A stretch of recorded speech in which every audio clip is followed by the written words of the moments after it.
Hello everyone. The media is trying to paint this narrative that the demand for EVs is going away and the hybrids are the new demand, or the ICE vehicles are still hot on the market. And of course, let's dive in and look some actual data from Clean Technica and other places in order to find out if what the media says is right or not. Welcome everyone. You are watching the Better Future Project, where we are all about sharing positivity, knowledge, and having a good time together. Let's see what is happening now. The world EV sales are actually up with more than 11% year over year, and that's the overall growth of the market. In some countries like Norway and Sweden, the actual sales of vehicles is way above 50%.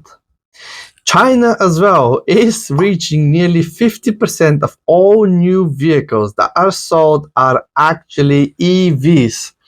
Shout out to BYD, XPeng, NIO, Tesla, and all the other players that are there and actually are changing the whole market.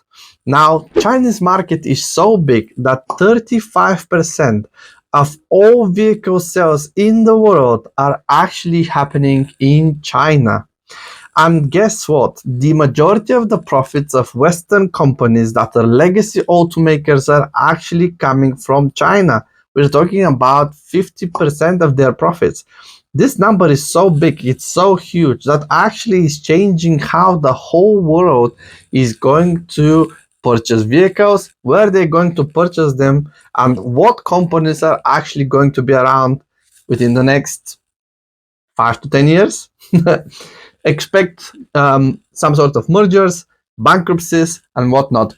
But let's continue. Sweden and Norway are not the only countries, and of course China, that are changing the whole scape of how we are buying and using electric vehicles. In France alone, in April this year, the EV sales grew with staggering 45%. Well done. Shout out to the French people, that you guys are doing the right thing. And of course, the best part is that French people love French cars. The first position is for a Peugeot, which is an electric vehicle. Second one, of course, is Tesla with Model Y. I believe Model 3 is in top 10 as well. And third position is actually Fiat E500, which is again French car. But the important thing is that electric vehicles are on the rise. When I continue reading some news and media, and they're saying that the electric vehicles are now waning and the demand is going down, and how ICE vehicles are still the way for legacy automakers and other car manufacturers, and that in 2030 they're still going to be selling these vehicles, I think people are just kidding themselves, because that's not going to happen. Tony Silver clearly explained, once a new technology that is way superior, way cheaper, way cleaner, way safer comes to the market, and it has this advantage over the old technology, like Kodak. They used to be this big, massive company until the digital camera came around, and within 5 years wiped the floor with them.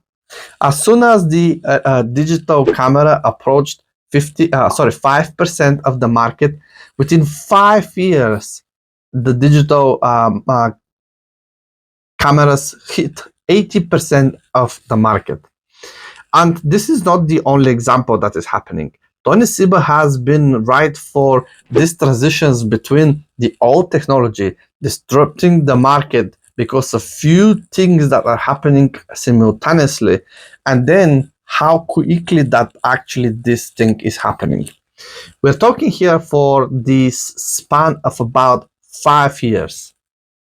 In 2023, which was last year, we hit like global market share of 5% of electric vehicles. And this means that out of 100% vehicles sold, 5% were electric. If Tony Sebo is right and we see the S-curve coming in and the market is disrupted significantly and quickly, within the 5 years, which is till 2028, we should see that 80% of all new vehicles that are sold on the market are EVs. Now, I can see that some of the legacy automakers are trying to use the loyalty that people are having towards their brand, and they are trying to put a small tiny battery and say, hey, look, I've got a hybrid here. It's like electric vehicle, it's electric vehicle, but it's not an electric vehicle. Electric vehicle doesn't need petrol to run. Electric vehicle can run on electricity, and this electricity can be stored and produced by clean sources. So no more burning of fossil fuels. So we don't need hybrids. It's just like a technology that it might have worked like 5-10 years ago, but at the moment it's just complicated how a car is run. We don't need two sources of energy. We don't need petrol and electricity. All we need is a clean source of energy that is producing electricity, and then this electricity is stored and loaded to the cars themselves, so we can enjoy a nice, clean run, smooth, of course, across the streets of the world, and of course, cleaner air, safer cars. It's just the benefits are too big to be ignored. I'm shocked to see that legacy automakers now are saying that they will be focusing on hybrids, and one of them is BYD in China. This will change. It has to change. This transition is just too late for it. So what BYD is currently doing is going to play a very bad joke for them. Another one who is looking at this as an option is Toyota. Yes, Toyota is trying to now build hybrids, which is again is going to be a big mistake. New regulations are coming from 1st of April 2025, which is next year. So that hybrid cars are still not going to qualify for full exemptions, and carbon credits will have to be paid again. Moving towards to hybrid vehicles is just simply a wrong move. So there you go, guys, you've got it. The media is saying that EVs are obviously not the future and the demand is going down. That is not the case. And also what we know now that is for sure happening, the sensitive market about the price of the EV vehicles is huge. Some incremental decreases in the price of electric vehicles is actually bringing the capabilities of the mass markets to adopt these vehicles because people will be able to afford them. New, cheaper vehicles are coming thanks to Tesla, thanks to BYD and other players, of course, Xpeng, NIO, you name it. We are going to see how even Lucid as a electric manufacturers are going to bring in cheaper, more affordable vehicles onto the market. What will happen when this thing is actually a reality? Well, we're going to see a massive disruption, a change of the transportation of goods, services, and in general usage of vehicles. Now, the density of the batteries is going to levels where it also allows us to have even planes that are run on electricity.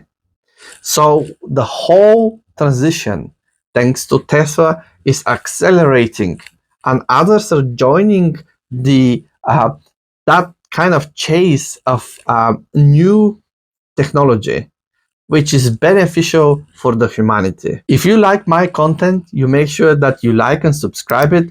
You comment yourself, make sure that you say what you've got to say in the comments down there. I can assure you I'm reading all of your comments, and of course hit the notification bell so you never miss another episode. I look forward to see you in the next one.